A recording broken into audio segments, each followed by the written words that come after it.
and we start streaming and recording from here. It is so good to see all of you. I am just going to do a little bit of admin at the end, and then we will continue. Okay, excellent. Um, can we edit? Do bear, bear with me. Hmm, I thought all these things were in place. Apparently not. So again, bear with me. I am trying to do the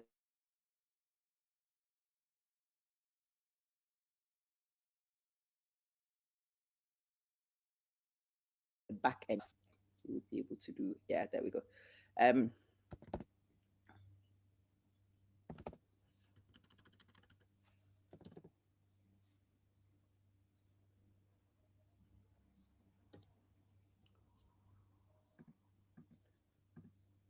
youtube.com/amanson1.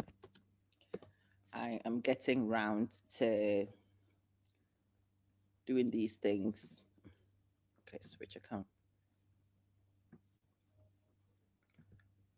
View all channels. With that many channels. Okay, fine. Let's switch account. Here I was thinking that I was very organized, but apparently I'm not.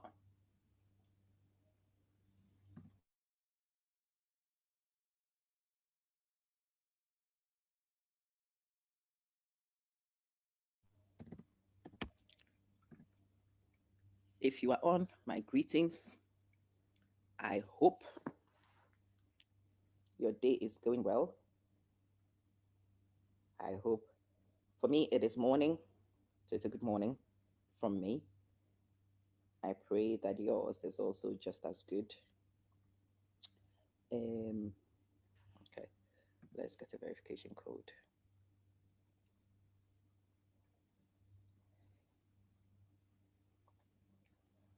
Normally, when I do this, it lets me verify straight from here on any of the Google apps. But today,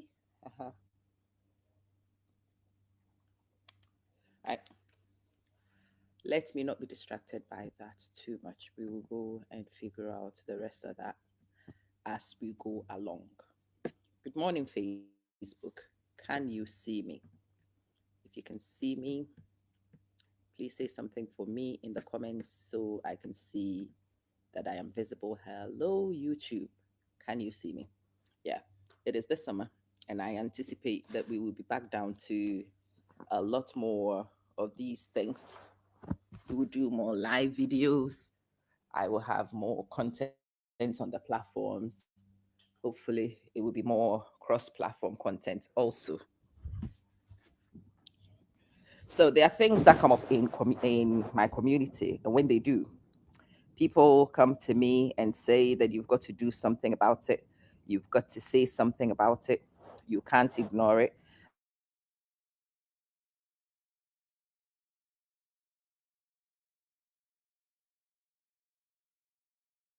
And those of you who said that, you will see that I am very and those of you who said that, three things, but I'm going to start with this one. Table. I don't know. I don't see any evidence that this has actually gone live. That's why. Okay. At least Facebook is live. There we go. All right. Cool.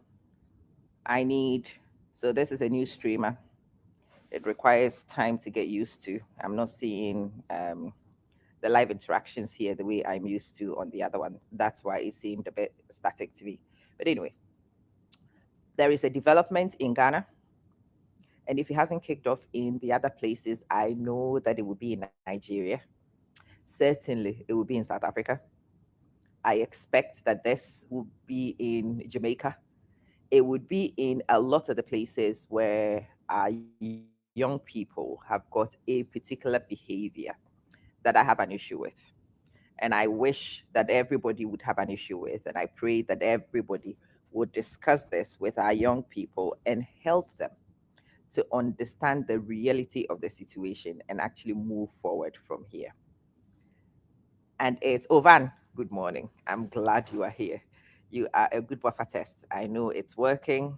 I can see your comments. So, in Ghana at the moment, there is a whole thing going on, and the FBI seems to have opened a branch in Ghana. The FBI has opened a branch in Ghana because there's something that we all have known for a while.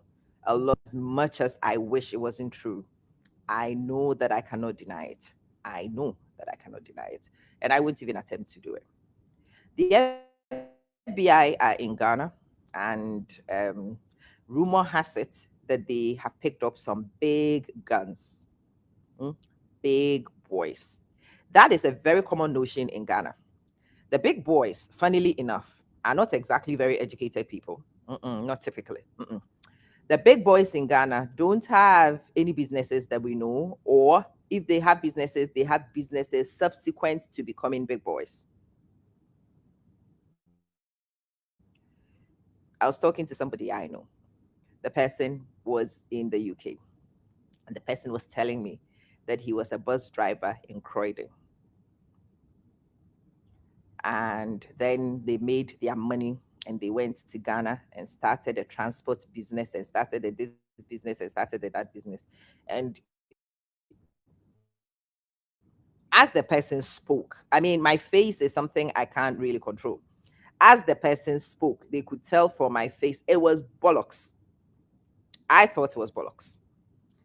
They knew that I thought it was bollocks from looking at my face. And the person was like, well, yeah, they pay well as a bus driver, da da da da. At some point, I couldn't contain myself. And I said to the person, well, I was a teacher in the UK for many years. I wasn't just a teacher, I was a triple specialist teacher. So, actually, in terms of teaching, in terms of pay skills, I actually did wield a bit of influence on what I got. I went into management with TLR points, sitting on top of a lot of things quite comfortably. That would mean a very, very good salary from the domain I come from, good salary. But I couldn't start a transport business in the UK. I could not. Why? Because the way the UK is set up, even your good income, no matter what this good income is, it's going to be logged in. It's going to be, some of it is going to go into taxes. Some of it is going to go into this and going to go into that. By the time those things happen, your take home pay is not a lot. To go and take a loan, you probably could take a loan. I mean, you could take a personal loan up to unsecured loan up to 25,000. I don't know if the limits have changed since I left working in the financial industry many, many, many decades ago. However, it used to be at that time that personal loans were limited up to 25,000. You could get secured loans of a little bit more. But if you were to take a personal loan of 25,000, most of your income will be wiped. Your lifestyle is going to be thwarted. And starting a transport business is not a 25,000 pound issue. Mm-mm. How many buses can you buy with 25,000 pounds?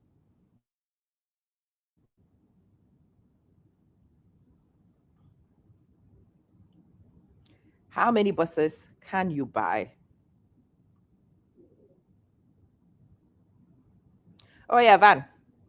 I think as a sovereign state, if incidents, because we have international cooperation, that's why extradition and a lot of things exist. We do have international cooperation agreements. So, yeah, oh, yeah, we definitely should with some of our people. And yeah, we should certainly collaborate with places. The US has a specific interest because for some reason they are more targeted than any other country in our people and this particular behavior. A lot of the people involved are American. Let me put this out here. I also think that the American people are greedy. Mm. I think the American people are also exploitative. They want to exploit our people. Uh-huh. And sometimes when you get into the cat and mouse game, the mouse is faster than the cat. And there are some mice which have very sharp teeth, which I think is what happens in a lot of these situations. The mice from our place, they have teeth, and their teeth are sharp. You okay? I don't know what.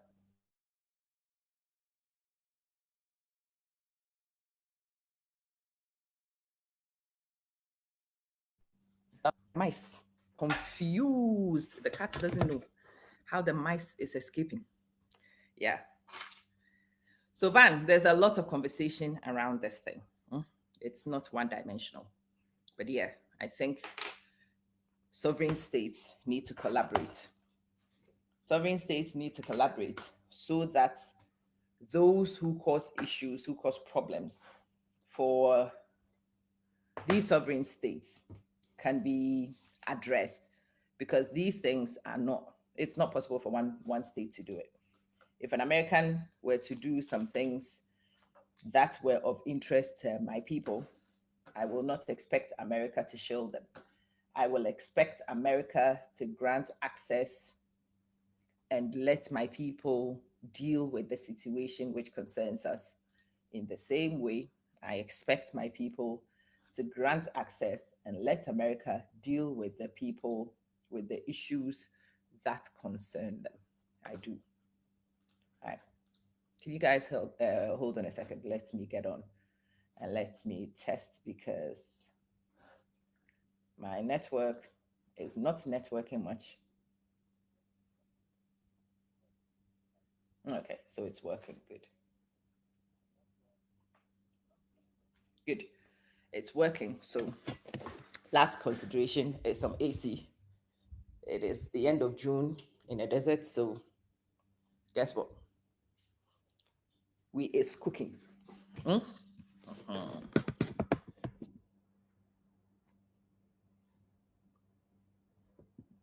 Now we are finally settled. Let's talk about these things.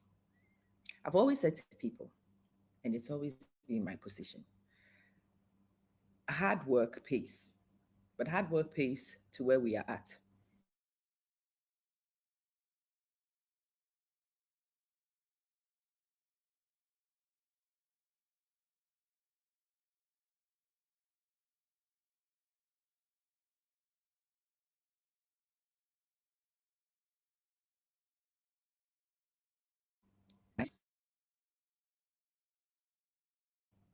Internet, stop doing this. Within the confines of my paid income, including the businesses, the legitimate businesses I run.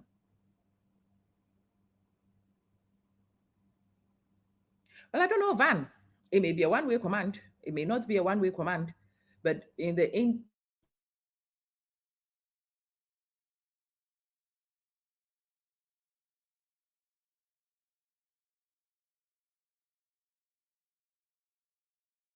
interest for us to make, and those of you who are concerned about how I don't clean my screens, let me clean it. I've just looked on here and I've seen how bad the thing is.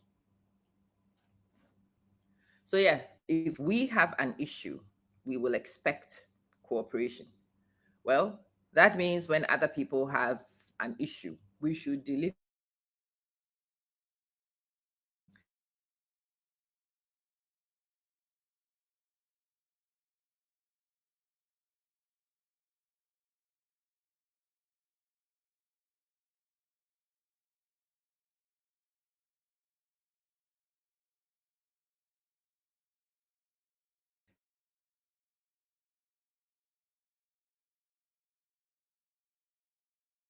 are in very technical jobs.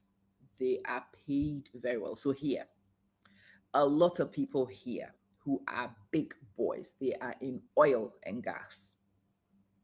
When you meet them and they are in oil and gas and they are big boys, see, it makes sense. it makes sense. A lot of them started working in oil and gas, and some of them got contracts and went off and set off on their own. When you follow their trajectory, it is logical. It makes sense for them to be big players in oil and gas. There's a young guy I know, he's 37. He is commanding a lot of money because he delivers. So you see these private yachts that people have, he delivers fuel to these people. And yeah, he delivers fuel. He's got almost monopoly in the regions he delivers in. Again, the first time, hi Charles, the first time somebody says, oh, this person is in this business, the car he drove made sense. Mm, mm. His spending habits made sense. It makes sense. He's not exactly the most educated, but he has a business. And he has a business in an area which makes sense. And there are people who knew him when he worked for an oil company in a lower rank. But he worked and he got in contact with people who dealt in this distribution business, and they brought him in. People have seen him start his distribution. There is a lot of things around. You go to social media, you see the business and where the business starts. The person is a big boy now, but there is a trajectory that you can track for this big boy. Mm. So if you went and somebody was an astronaut and an astronaut was driving a particular kind of car, it would make sense because his salary as an astronaut would not be comparable to my salary as a teacher. Mm-hmm. Me as a teacher in an old Toyota Fortuner, it makes a lot of sense. It is an old Toyota Fortuner I bought quite a number of years ago. Mm. And yeah, here, my salary is enough to be able to get a Toyota Fortuner and to pay the Toyota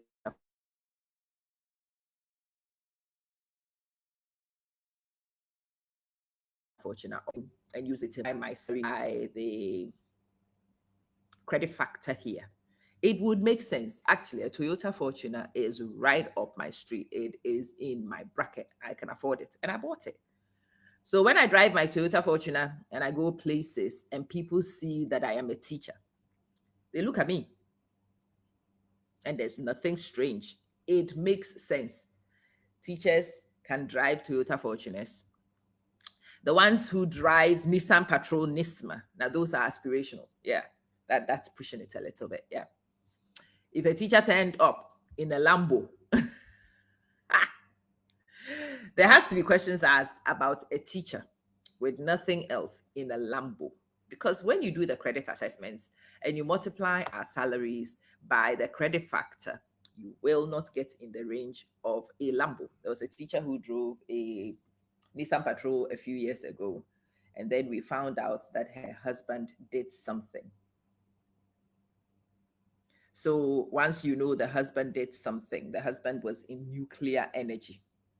So actually, her teaching job was just entertainment in terms of their family financing. Mm. So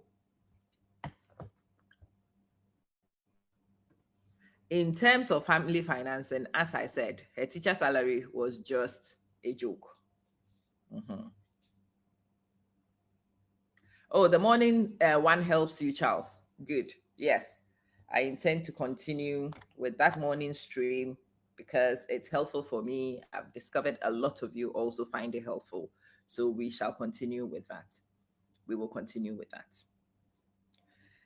There are some things that make sense to any reasonable, logical person, but there's a lot of things that don't make sense, which is what is present in Ghana and in a lot of these countries that we all come from. In Ghana, you would go to Ghana, and there is a 28-year-old boy.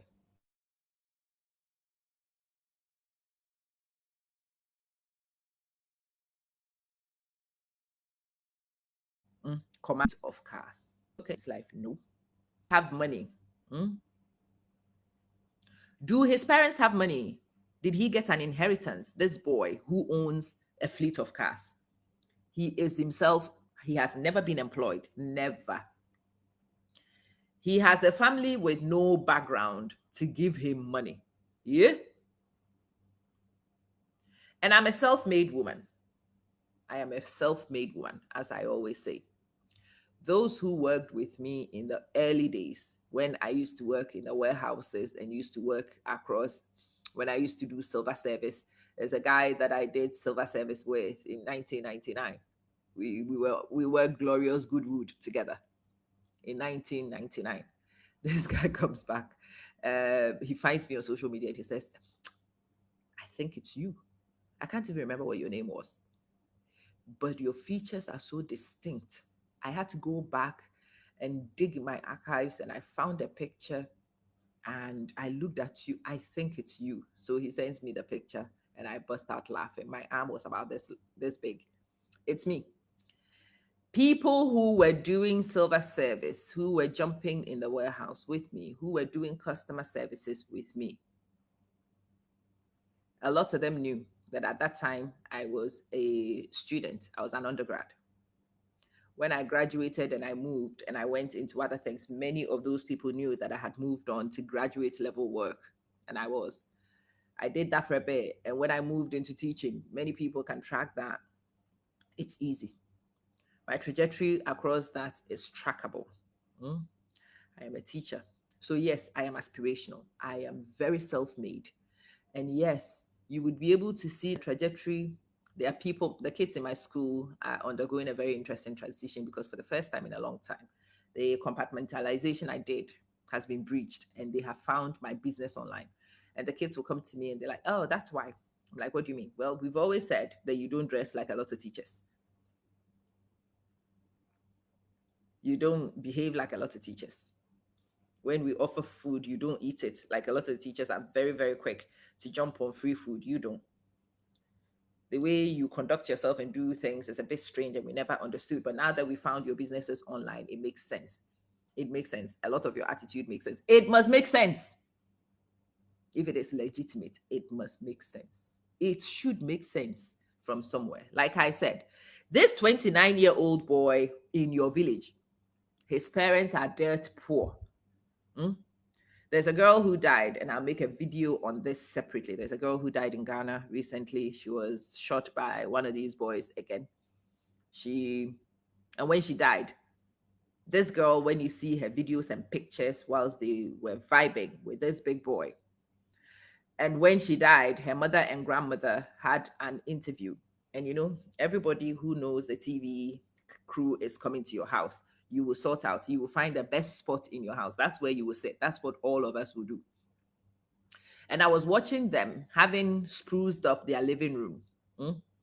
They had sorted out the sofa, but the sofa was not sofaing. What was striking was the condition of the walls behind her parents. Again, you could see that these people are poor, dirt poor. When you compare it with their daughter and the background and the life, and yes, I do know. Yeah, my mom does not live in the same quality accommodation I live in because what I make is for me and my husband to put together. I get that. But sometimes the distinctions are so sharp and the explanations are so few that you can't make it. So 27-year-old boy has a fleet of buses. How much is a bus? A Marco Polo. The last time I was in Ghana, there is somebody that I am connected to. And this person owns, they said, 6 of the Marco Polos, which are used for VIP. This was me. And I said to the person this distant family member I was talking to, I said to the person, you people better stop this nonsense and start telling these people the truth. You people stop shielding this nonsense. You people start telling these kids the truth. You people better do work because issues will arise. I cannot buy a Marco Polo. I cannot. I have worked decades in the workforce and God knows I've worked hard. I am very prudent financially. Yeah. I have maximized my resources, but I will not be able to afford a Marco Polo. If I afford a Marco Polo, There has to be an explanation. I may have had a financier. I may have had, there has to be an extra explanation. For me to buy a Marco Polo, a couple of years ago, I had one priced up for me, not because I could afford it at the time, but I fancy being able to get a bus for my tour company over time, especially when the kids graduate and we've got more leeway in our finances. So I asked a bus, a Silver Bird, and a Marco Polo. I was priced for. I fainted looking at the numbers. I fainted. I died on the spot looking at the cost of a Silver Bird and a Marco Polo. This little boy owns six Marco Polos. This little boy did not go to secondary school. This little boy's family are my family. We are distant family members, so they are my family. I know them. I know their background. His dad is a pupil teacher, the lowest paid of the teachers in Ghana. Even the degree teachers are not seeing much salary. So imagine the ones who are unqualified, who are living in villages like my village, teaching in my village. His mother is a stark illiterate. She sells petty things in the market. Where did this boy find his seed money? Hmm? Where did it come from? It did not come from his own employment because he's never worked. He's never worked. It did not come from an inheritance because there was no inheritance to give him. Where the hell did the Marco Polos come from? I asked. And the person I asked was, as for you, like, as for me, what? What am I asking that is so strange, which requires this as for you nonsense? I'll tell you a story. When I was younger, this person was my father's nephew or grandnephew, something like that. He's quite direct. He wasn't very distant. This particular person was not distant at all. At that time, this person drove a red sports car.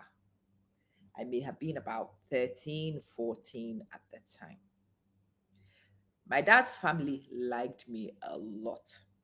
The reason why they liked me was because people liked my spirit. They liked the fact that I was articulate, I was eloquent, I was very confident. I interacted and engaged with them in ways that children, greetings, Archimedes, how you doing? I interacted with them in ways that were not typical for a girl and not typical for a girl my age. They liked me. And so this family member who owned this car, when they would come and visit my dad, was very fond of me. And I was very fond of this person also. And can I also say, I was very fond of his red sports car because I did not know anybody who owned a red sports car. I fancied being able to sit in this red sports car. And he offered to take us out, maybe even take us out of town so we could go and explore and drive this car. My dad was hell to the no. Hell to the no. There was one incident in particular when this person gave me money and gave me money in a range my dad felt was unacceptable. So, right there, before everybody, my dad says, why have you given her this amount of money? And he's like, well, yeah, I don't come here often. I come here every now and again. And she's my favorite. She's my absolute favorite. And I want to spoil her. I want to give. And my dad says, no, take the money back. I was gobsmacked. Gobsmacked. Take the money back. I want this girl to use her head, he said. This girl is going to use her hands to feed herself. This girl is going to learn to do things for herself. And no, I do not want you to spoil her for me. This money you are giving her will make her think life is easy. This money you are giving her will make her want to take money from people. So hear me from my heart. I cannot let you do that. Is this man a lunatic? Somebody is giving me quite a few hundred choppable dollars. And I looked at these few hundred choppable dollars and what I could have done with a few hundred. I think it was 1,000 and over, because they were $100 bills and there were quite a few. It was not one, two, three. Yeah, it was quite a few of those $100 bills. My dad gave every single one of them back and gave me $100 bill. $100 bill.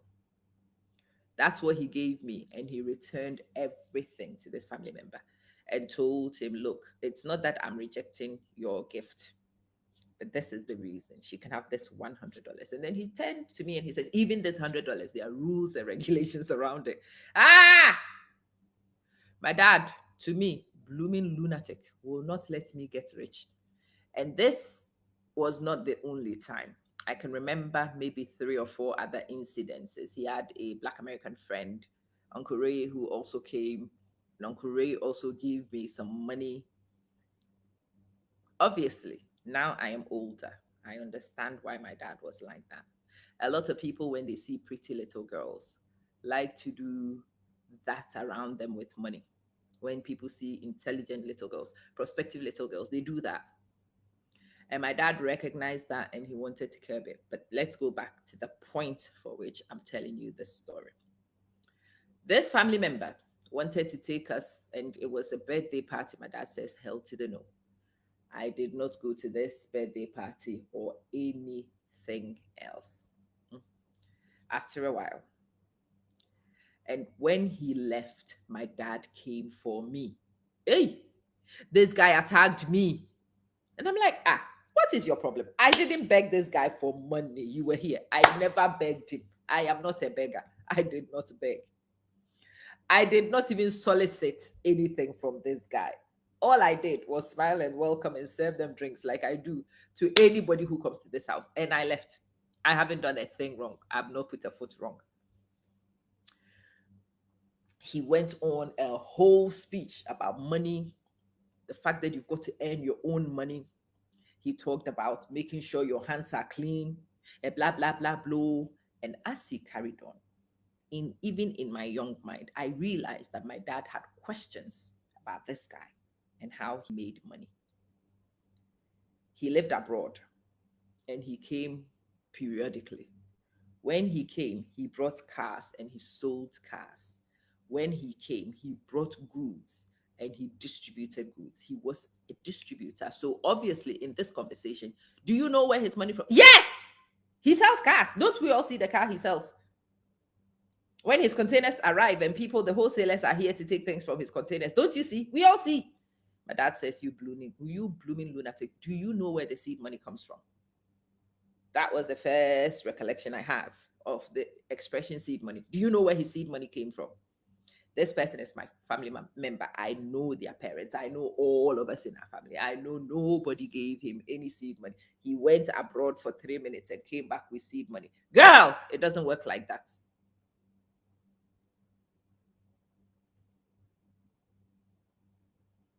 My heart was broken. The $100 bill was taken from me. The $100 bill was taken from me to be put in trust. And the trust on this $100 bill meant that I was not meeting this $100 bill in a long, long, long, long time. He wouldn't even let me access this money and chop it nyafu, nyafu, nyafu with my mouth. He will not. Anyway, maybe 4, maybe 5 years. And then I realized I had not seen this family member for a while. But in my little mind, I assumed that what my dad did was probably what upset him and he no longer came. I could not bring this up and ask my dad. So my cousin, my cousins are all more older than I am. My cousin, who used to be quite close to him, he often came to our house with this person. Came a visiting one time when my dad had stepped out to do something. So I went to my cousin and I said to my cousin, since that dramatic time when my dad embarrassed all of us, I've not seen this person in this house again. My cousin says, your dad was right. I'm like, what do you mean? Well, you haven't seen this person and you probably will never see him again. I'm like, what? That was the first time I heard the word Bangkok, because nothing in my frame of reference had brought up Bangkok or Thailand to my. Who went to Bangkok and what did Thailand do? Mm? Those of you who come from where I am, you know where this is going. Oh, mm. He had obviously tried to move some things, and he had. I don't know whether he was sourcing from Bangkok, whether he was delivering to Bangkok, whether he was Bangkok was just a through fare. I don't know, but somehow he got to Bangkok. And those Thai people had been aware of their movements. And when he arrived in Bangkok, they nabbed him, nabbed him. Mm, mm. So at the time when I was asking, he was well underway of the time he was going to spend in a facility in Bangkok. And yes, it was the rest of his lifetime to be spent in this facility in Bangkok with no leeway. When I was young, that was the vice. People who were lazy, people who did not want to work, they went in this direction. And yeah, it was a thing. It was a thing. They went in this direction. Some of them were just transportation vessels. They found people who actually were into the thing and they just transported it. There were some people who were a year older than me who ended up being napped. They were in universities, they were very loud, they they spent money, they mm. And I remember a lot of my friends at uni would tell me. So at uni, I didn't even realize it at the time, but at uni, I was a girl who earned quite a lot of money.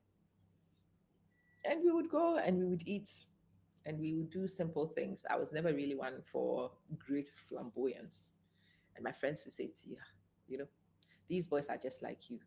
They come from the UK and they come and look at how they are able to spread. Look at how they live.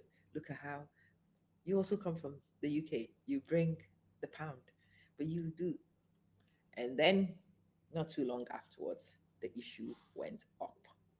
The boys were not working in the warehouses or doing silver service like I was in the UK. Oh, no. No. The boys were doing something else which paid more, which paid faster. Mm, mm. They were not doing this like I was. The money I was making from here, I was not willing to blow it. Yeah, we'll buy food and whatnot, the simple low hanging fruit stuff. But for the big things, that money was busy. Some of that money was going down to save a deposit for a mortgage. Some of that money was going down for all sorts of things. Some of them were going down my educational fund. So no, we were not doing. But yeah, but they come from the UK just like you, and it sounds to me like you even work more than them. So is it that you are a miser and don't want to spend? And I'm like, then it hit the fan, similar to what is happening here right now. What's happening in Ghana now? This is not the first time it's happened. Obviously, it's happening around something else. One person was nabbed from one university. That person began to spew. And as this person began to spew, the authorities in the UK discovered characters. Apparently, they had been tracking them for 18 months to 24 months. It wasn't even them. Those who would be caught, those who needed to be seen had been seen. They were just allowing them to move, to lead them to the other characters. Eventually, when they had enough information, they started rounding these boys up.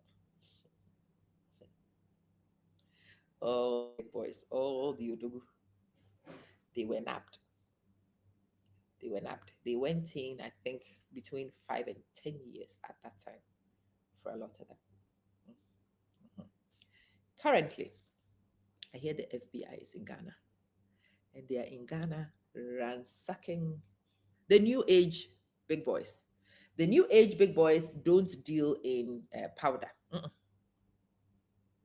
No, they don't deal in white stuff. Mm-mm. No, like the other people. Mm-mm. The business has moved on to a new domain. These new age fast boys, they, and there was a big case in Ghana over the last couple of years of a socialite, very well known socialite, who was nabbed in the UK and extradited to the US, has gone to do her time in the US and has just been deported back to Ghana. Shortly after this girl's case concluded, and I remember saying to somebody when this girl was nabbed, and I said to her, there will be blood flow. And the person says, months, no blood. I'm like, you see, sometimes you are dramatic. I'm like, okay. 1 year passed by, no blood flow. You see, sometimes you are just a doomsday prophetess. I'm like, okay, no problem. The case recently concluded. She's returned home. And it turns out that they are certainly in Ghana. And the people whose names are popping up, they are very similar to my family, distant family member in a red car. There are many boys in Ghana in yellow Lamborghinis, in blue whatever Guineas, in mm. There's a socialite of ours who has come to give all their hang places. Yeah. She's come to give all the website addresses. You can find them in clubs. Of course, those of us who will go to work the following day don't go to clubs. Which energy would we use to go to work when we are busy in the clubs? The clubs in Ghana don't close till 7 a.m. sometimes. Ask those who go to 30 December, they'll tell you the clubs don't close. 7 a.m. is when the club is closing. And when would you make it to work? So those of us who went to work the day before and plan to go to work the next day will not be in those clubs. No, we won't. Some of these clubs are selling wine, bottles of champagne at $1,000. With whose money? Which money did you sweat for? Who has sweated for money and will be willing to pay $1,000 for what at a club for random what? Anytime I'm in Ghana, me, everybody says my fist is hard. The girls from university said that I was tight fisted. It turns out even my little nephew, who lives with my mother now, thinks I am the tightest of the fists. It's not that though. It's because the money is from here. It's from here. Hey. Yes. I am very tight fisted. Because when you have worked hard for money, when you remember the abuse you have suffered, the inconvenience you have suffered, that money is not going out frivolously for certain things. When you go to Ghana now and you see how people are spending, people are big spenders, no earnings. Or what has become the thing is the method by which they bring legitimacy to what they do. Like this boy from my village who has the 6 Marco Polos. And those of you from my village, you better keep your mouth shut too. I have 3 villages. Those on Facebook don't know which of my villages I'm referencing. Eh, I come from 3 villages and adopted villages. Okay. 6 Marco Polos. And now, when I questioned it, the person says to me, well, but they own 6 Marco Polos. Do you know how much sales they make in a day from one trip? Do you know how many trips a day the drivers make? Can you imagine his earnings in a month? I can imagine it right now. But I still ask, where did the seed money come from? And that's what a lot of these people do. A lot of these people, once they have done the funny thing, they know that questions will be raised. So they would come and start a business. Some people have wine shops. Some people have boutiques. When you go to Accra, you see a lot of them. Posh fronts, storefronts in very affluent areas. But you don't see customers come to the shops, you know. When I'm in Accra, I cause problems. I was asking my friend, I've been here for a while. Oh, we've run past this store many times. So, have you seen a single customer enter?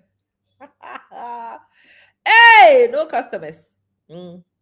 They will bring 40 feet containers and they will bring it to public places full of shoes, full of bags. And the distributors will come and take these things. So later, when this person releases a new car, it's not strange because you all saw the 40 feet containers. There were 12 of them. Okay, where did the money come from when this person is just a clerk in a government institution? Where did the seed money come from? Mm? But we don't ask those questions, so we allow people to clean these things easy. So, one of the things I heard, and the reason why I actually want to do this, is for those of you who are living in places like me, you are broke. You have a British bank account or you have an American bank account. You are broke. You are probably in your overdraft. You are not able to pay, blah, blah, blah, blah, blah. Joseph, who is your cousin, and you haven't spoken to Joseph for years, or maybe you went to kindergarten with him. Akimidi Sosai, and maybe you met him somewhere. Akimidi suddenly comes to you and says, Amma, I want you to buy a car. Here, I get it a lot. Amma, I want you to buy a car in Dubai for me. I'm like, okay. I will find you a car dealership. Me, I will. And I will get you to deal with the car dealership. Your money is not turning up in my bank account. Me, my bank account. It will never happen. And a few people have been very mad with me. I'll send you the money and you can send it to the. No, don't send it to me. No, no, no. Send it directly to the car dealership. Hmm? Pay for it in the car dealership. And I will help you find a shipper. Hmm? I've done it for quite a few people. I'll find you a shipper. And the money you want to pay the shipper, it's not coming to me. I am not taking your dime. Send your money straight to the car shipper. Mm. Let the shipper ship to you and let the transactions be dealt with that way. My bank account. I'm, your children are now in the UK in university. And I'm like, fabulous, wunderbar. You know how the school fees thing works. Eh? If we pay to the naira, the money, I can send the money to you now, and then you use your card to pay the school. Me, my bank account, Mba. Me myself, I'm already past the tax thresholds, and I'm paying advanced tax. Mm, mm. My bank already knows the businesses I run, and they have an idea of my revenue. They know how much comes in through my business. Mm. When I'm paid by Google, they should see a receipt that says the money came from Google. Oh. When I'm paid by Facebook, they should see somewhere that says the money is paid by Facebook. Oh.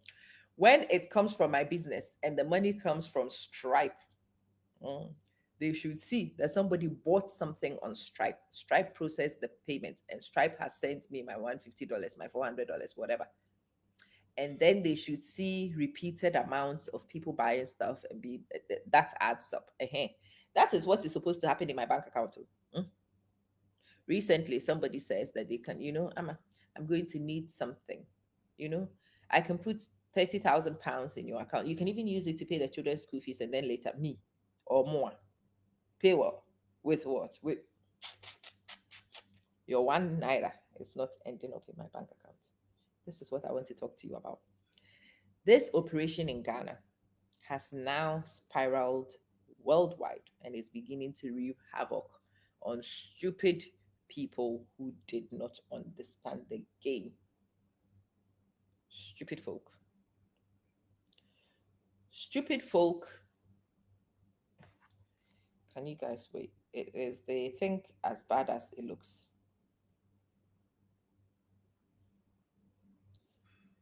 Okay.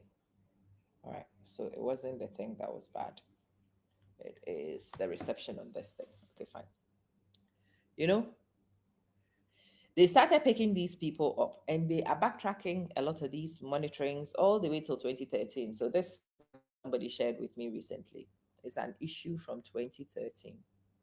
Somebody asked them to buy a car for them from the States. It was a Toyota Highlander. It's a Highlander. No, it's a Nissan Highlander. A Highlander is a Nissan, isn't it? Whatever it is. A Highlander. Brand new at the time. Went to the showroom and bought it.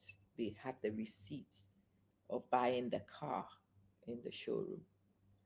They have the receipt of shipping the car from the showroom. They have the name of the person they shipped to, which strategically was not the person who did the money. But then the person is now in custody. You know why? Because the original source of the money is problematic. Yeah, they were given $2,000 as a gift to help their nephews. That's what they got, $2,000. And this person is staring down 10, 15 years in for moving money in a way he did not even know that he was involved in. To him, he was buying a car for somebody. No, you are not a car dealership. Oh. Mm. Don't be in a hurry to be buying cars for people. Mm. These days, there's Visa and MasterCards everywhere, and everybody can do money transfer. If they genuinely can send the money to your bank account, they can also send the money to the car dealer's bank account. You know why they don't want to send the money to the car dealer's bank account? I'm not the one to say it, but you know. When you exercise your brain, you will know why they don't want to send the money to the car dealership directly and they want you to be doing it. Mm, mm. I'm making this video because I want you, the idiot who would be caught by these things. It is you I am worried about. I don't want you to be caught by some of these stupid things. I do not want you to end up in these places. I don't want you to foolishly, for the sake of a few $1,000, because you are broke, because you are hungry, eh, to quickly agree to be helping people, to be doing this, that, and the other, only for you to end up a decade and more later answering questions about things you don't even understand. When they finally tracked the car was sent apparently to a dealer. The car was never registered in this person's name who sent the money. That makes it very difficult for you to excuse yourself. Mm? And ignorance is not an excuse before the law. Stupidity is not even excused. How much more ignorance? Mm. This person, who is an accountant, has now found themselves dealing with an issue that would make their employment very difficult even when this concludes. They anticipate anything between 5 and 15 years would be this person's conviction. And they are going through it, it's about to conclude, it's not quite done, but they are going to get that time. And the accusation is ML. Do you know what that is? Mm. There are some things on these social media platforms you can't say, but hopefully you would know what ML is. How many of you are on? Who knows what ML is? Yeah. Uh, they are going in for ML charges. And nothing and nobody can do much to help him. His lawyers have explained to him they, that he puts himself in a position that makes it difficult for anybody, really, to help him. At the moment, what they are trying to do is reduce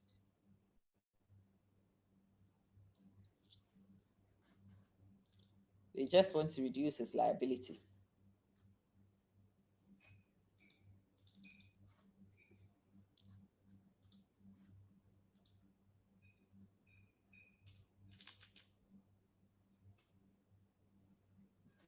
Okay.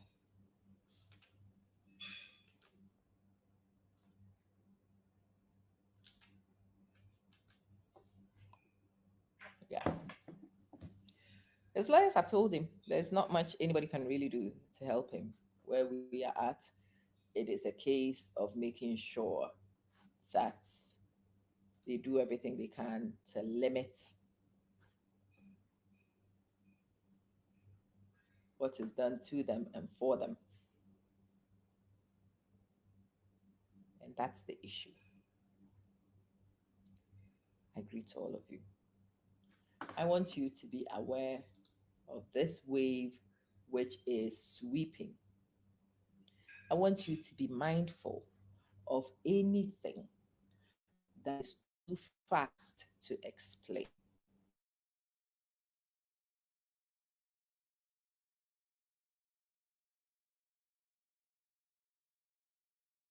Mm. These funny favors that people, especially when you help me move money. I will not recommend that you help anybody move nothing. Don't help anybody. They will call you names. It's fine. Let them call you. Whatever names they call you is end. Let them call you. They will get over it.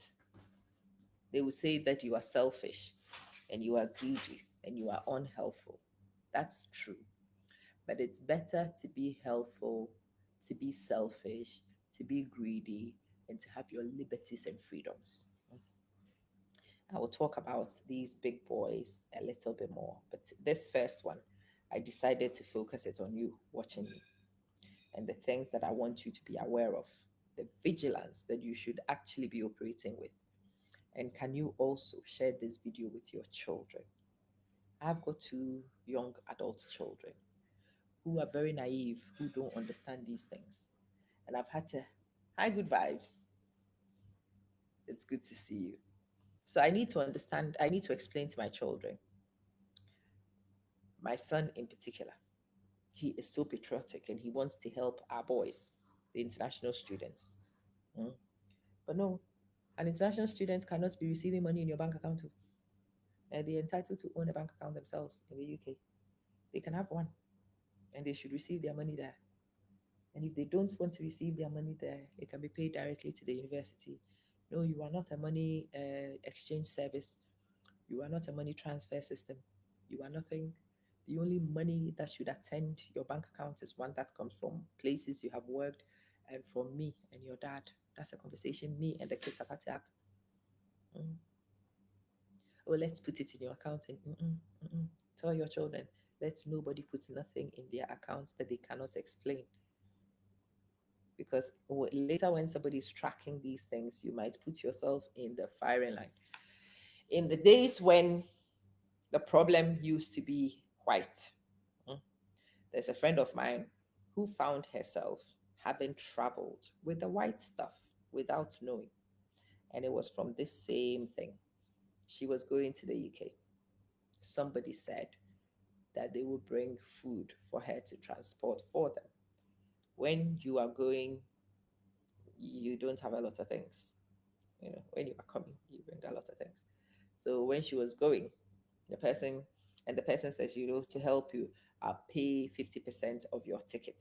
So the person paid 50% of her ticket, which was great because it allowed her to save 50% of her ticket.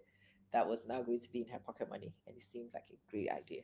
So the person, yeah, Tony, the person bought half of her ticket, and the person got them to bring fish, Kobe. Those of you who are from Ghana, Kobe is tilapia, but it's salted tilapia, dry salted.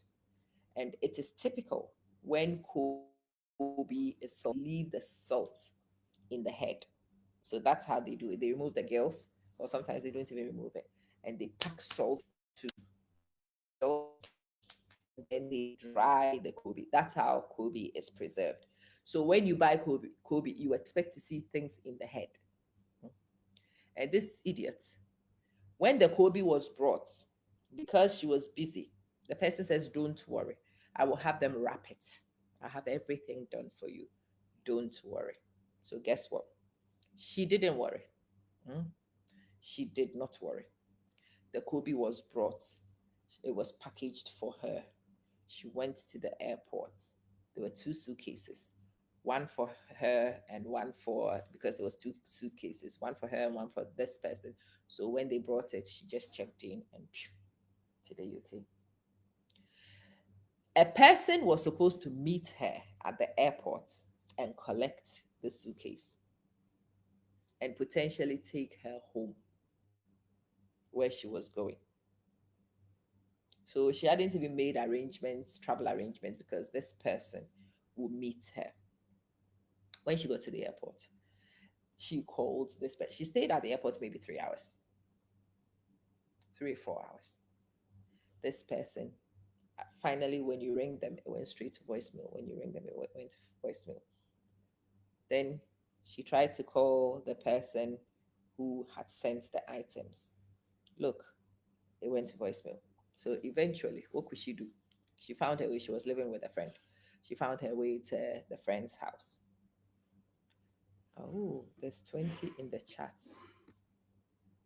Ah, 20. Oh, okay, I've now seen the chats were not appearing here. Now they have. Eventually, she makes it to the friend who was hosting her.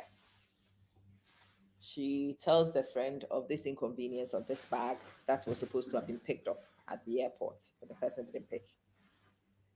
That evening, the person didn't come. The following day, the person didn't come. The third day, the hostess says, listen, you know the way I think, I'm very sure this thing contains meat. And if we leave the meat wrapped up, by the time these people come to collect their thing, it will go bad. So this is what I suggest we do. Let's open the things and dry them and preserve them. When they come, I will explain that I said that we should do this. And it made sense. So my friend agreed. She got scissors and they got into the Kobe. Remember, this one was living by herself in London. My friend is the rookie who has come live with her. The girl opened the thing. Whoa! Jesus Christ. She started screaming. And she asked my friend, who the hell did you say gave you these things? My friend narrated the story. And she says, Aye, you have killed me. You have killed me because when they opened the Kobe was white inside. White pellets. But again, as a girl who lived in London and they lived on the funny side in the south, understood what happened on the streets a lot more than the carrier. So she quickly took all these things straight to the toilet and went to tip all of them down the toilet because she realized that her friend had been allowed through as a monitoring effort. She knew that whatever she had in her package had been spotted, and she knew that they had intentionally let it through as tracking, and she was not going to let the tracking happen, leading to her and her little beautiful life that she's trying to build.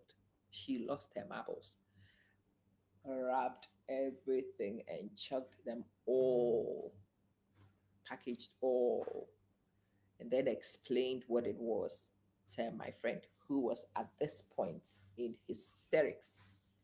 In hysterics. 3 days later, she had gone to work, the hostess. My friend was in the flat. Boom! The door is open. It was a trap. Of course, it was a trap. Boom! The door opens. They come in, dogs and all. Dogs. They do their thing. Mm. And they find the Kobe. The dogs go mad over the Kobe. And they go mad in the toilet and nowhere else. Mad where the Kobe was. Mad in the toilet. So they pull my friend. At this point, I'm sure she pulled herself a few times. And they asked, when did you arrive? She told them when she came.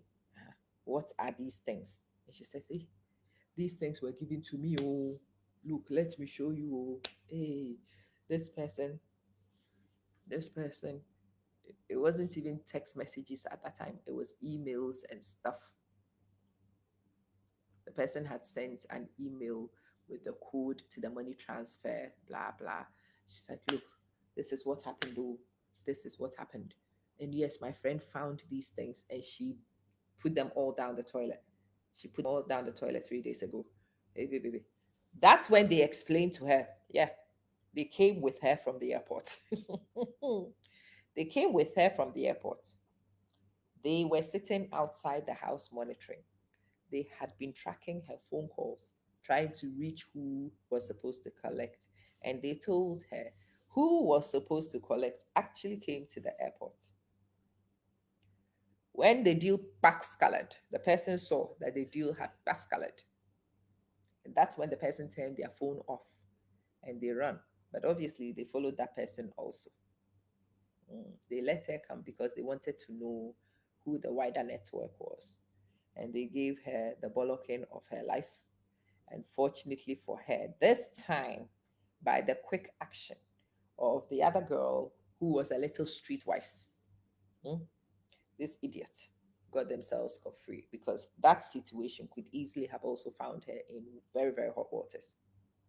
These are conversations that you should have with your young people, especially me. My kids are backpackers.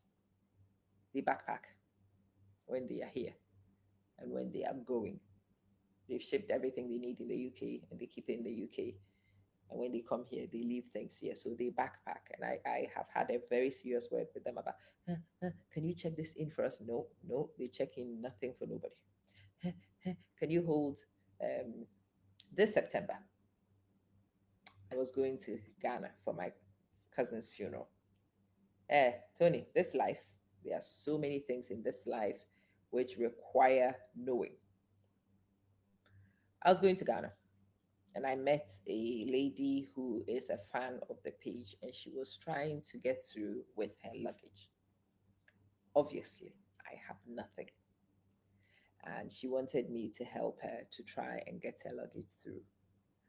At the time, I can't remember how much I had, maybe $50 or $100. So in the end, I was trying to give her that money to use to pay because her luggage was in excess, obviously.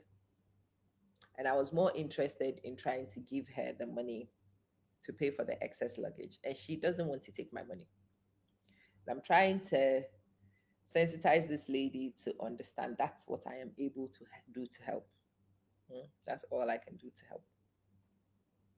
Yeah, you've got to be very careful in these situations, especially if you travel the way I travel. Uh, when you know our peoples and you are sympathetic to our people as we are, makes no sense that I would travel with no checked in when somebody is busy struggling. So yeah, you want to take it. That in itself is not a problem. Oh, hey, but human being is a dangerous thing. Anyway, I wanted to create that awareness in the first place. I'll come back and I'll do some more work. And then I'll come back and I'll explain the big boy culture that is actually very systemic and endemic in our communities. Mm, mm. A hoo fan club, a hoo big boy club, a hoo keep fit club. They have been around for a long time, but the members of those things are not teachers. Yes. The owners of the local legitimate businesses do not make it. And some of these people, they places, they come and open a radio station or a TV station or whatever. And as soon as the radio station or the TV station is successfully opened, well, that's the cleaning technique, isn't it? That legitimizes everything else for us. They will open a wine shop, a boutique, now a spa. Mhm. But the business done in these facilities does not match the income that you observe in some of these places. These are interesting.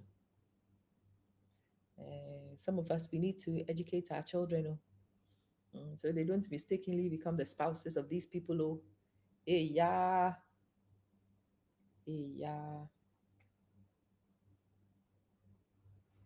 It's scary, isn't it? It's very scary. It's very scary. I just want to put this out here as a teaser first. I'll let you guys respond, mm, and then we will continue the series. But the big boy phenomena, the Odogu phenomena, we will discuss it. Agbabola, how much is money? Those of us who work for money, we know how much it is. Those of us who work for the money, we know the back we broke for that penny. Agbabola, how much is money? We don't sing that song. Ballin', ballin', premium or nothing. Now you know. Let me tell you, those of us who work, this is my level of premium. So I have a trip coming up.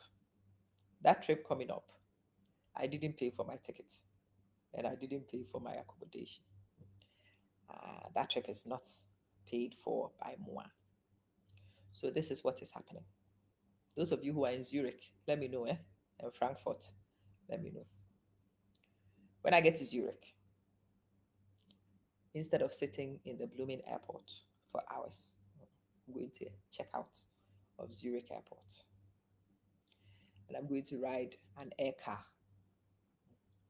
I'm going to jump on their water and do some Zurich nonsense for maybe $200 maximum. My budget for that Zurich stop, $200.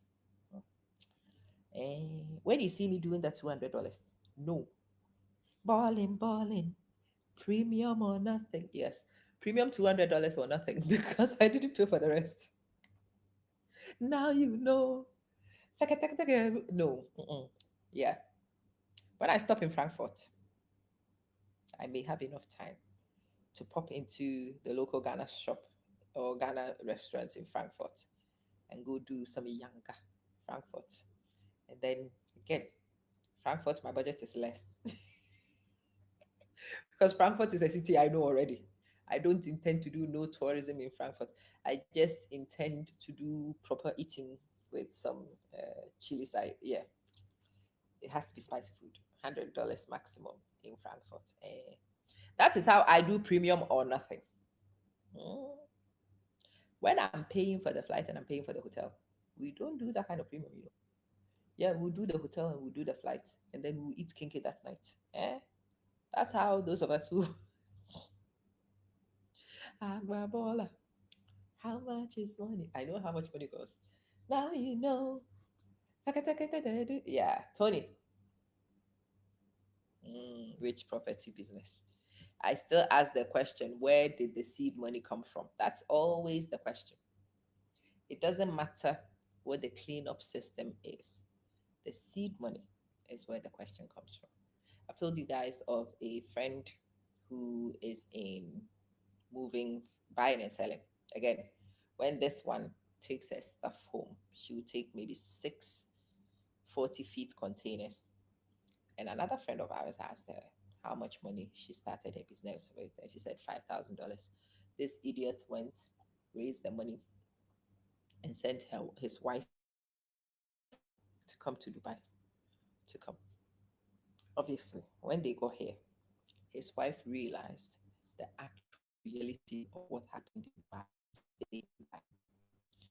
She is an honest Christian wife. She didn't want to do.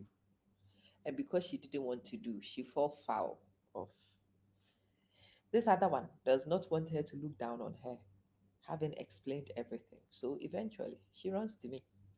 I go shopping with this idiot. We buy everything and make sure everything we buy, I clipped the receipts and I clipped the receipts and I clipped the receipts and I sent her home with it. A few suitcases. Her husband saw the suitcases and lost his rack. What the hell? Your fellow woman started the same business with $5,000 and she goes to Dubai and returns 40 feet containers, sometimes multiple 40 feet containers. I have found you the same money to go with the same person to go and bring the thing. And this girl doesn't know how to explain to her husband. She doesn't know how to tell her husband. This man was onto her case. This man was harassing her. So one day she got fed up and she says, ask your friend. Ask your friend. I went with her. So he calls me. He says, my wife is useless. I'm like, hey, what did your wife do to be useless? Can you imagine? So I asked, when she came, did she give you the receipts? Because I asked her to give you the receipts. Did she give you the receipts? Yeah. Did you check the unit prices? Yeah. Were we undercharged anywhere or overcharged anywhere? Yeah. No. Does the receipt add up to $5,000? Have you done the conversion? Yes. So what the hell are you on about? Well, such a body. Shut the hell up, because you don't know how such a body gets her goods. She explained to your wife. Your wife is a faithful woman. She chose not to do it. Your wife, knowing you were this stupid, could easily have gone along and done the other one and come back and watched her mouth, which is what most of them do. Go back to your wife and ask your wife. Tell your wife that I asked you to come back and she better tells you the truth. So he does. And she tells him. That's when he's back to here. Oh my God. Oh my God. The 40 feet container was never bought by $5,000. What they do pays for the goods in the container. Sometimes what they do even pays for the shipping.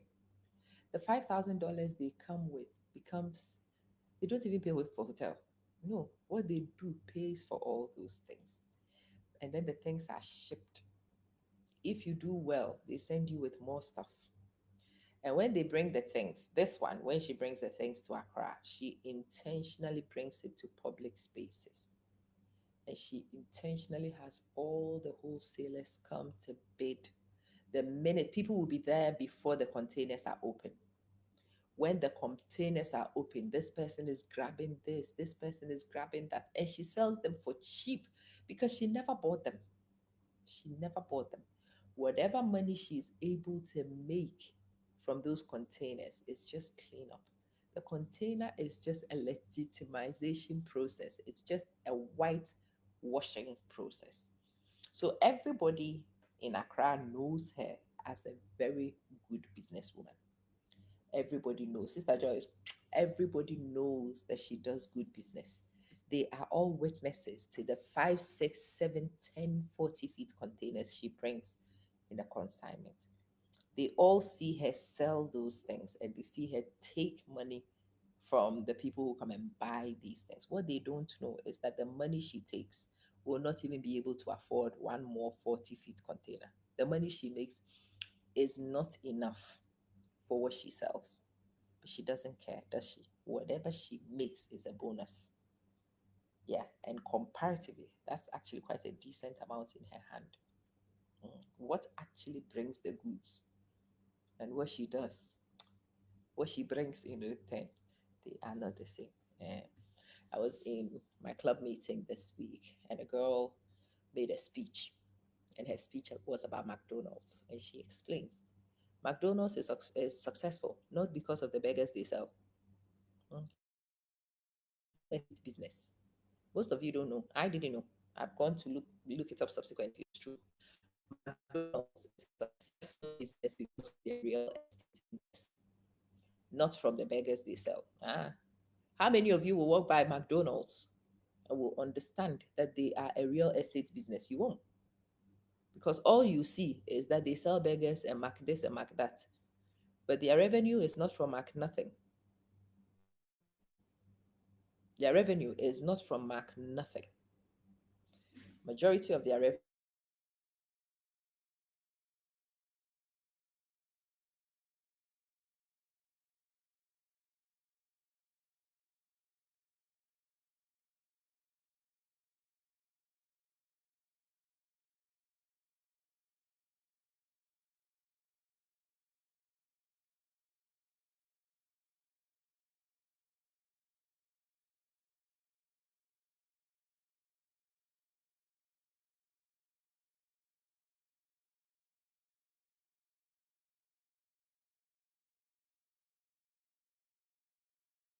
is from the rents that they charge.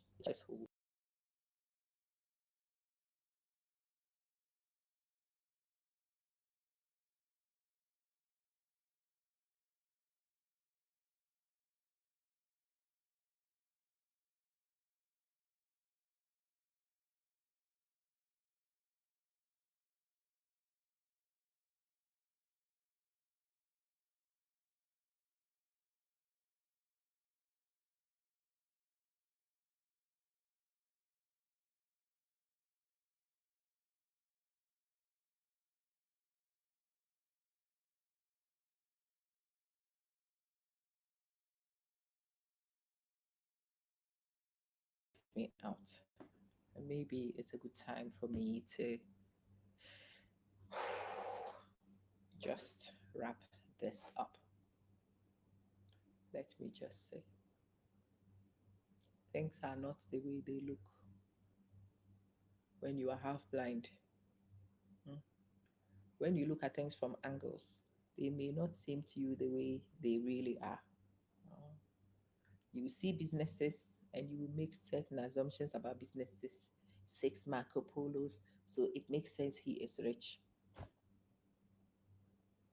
This person is just a nurse, so and they suddenly built a community school.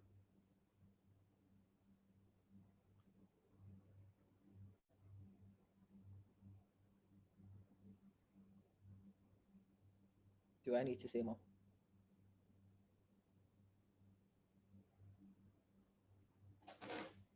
Let me wrap this one up. I'll see you guys when we are done. Or I'll see you later on in the day.